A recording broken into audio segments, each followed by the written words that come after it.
বলবো যে আমরা যদিও একটা সময়সীমা বেঁধে দিয়েছিলাম এই সরকারকে, কিন্তু মাঝখানে একদিন শুক্রবার থাকায় সেদিন কোনো কাজ হয় নাই।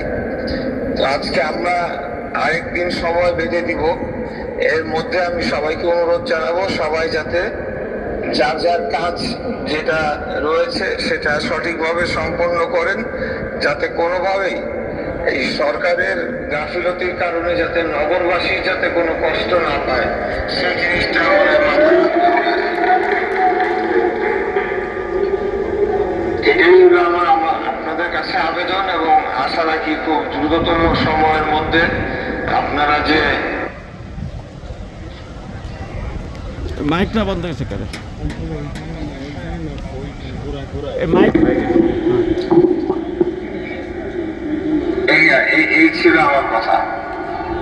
সবাইকে একটু ধন্যবাদ দিয়ে দেন। আমি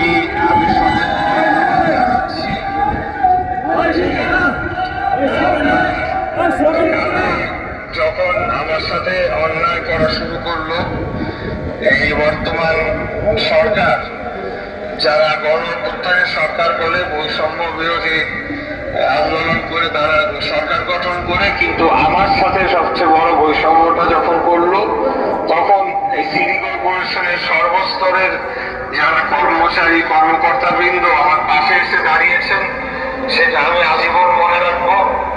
এবং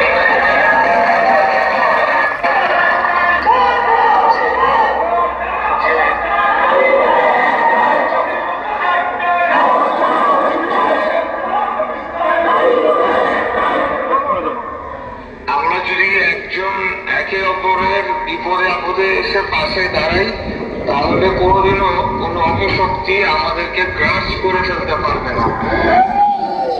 ধন্যবাদ জানাচ্ছি এবং আপনাদেরকে অনুরোধ জানাচ্ছি যে শহরটাকে ঠিক রাখা, পরিষ্কার পরিচ্ছন্ন রাখা এবং সকল দায়িত্ব পালন করা, এটা আমাদের জন্য জরুরি। তো সেই অনুযায়ী আপনারা কাজ করবেন। আর আমরা আশা রাখি যে খুব দ্রুততম সময় আমাদের যে ধরনের আপনারা আন্দোলন সংগ্রাম করেছেন সেটার একটা ফলাফল আমরা অবশ্যই পাবো ইনশাআল্লাহ। ধন্যবাদ কেমন ধন্যবাদ কাকা, ধন্যবাদ সবাইকে ধন্যবাদ। ধন্যবাদ আপনাকেও ধন্যবাদ।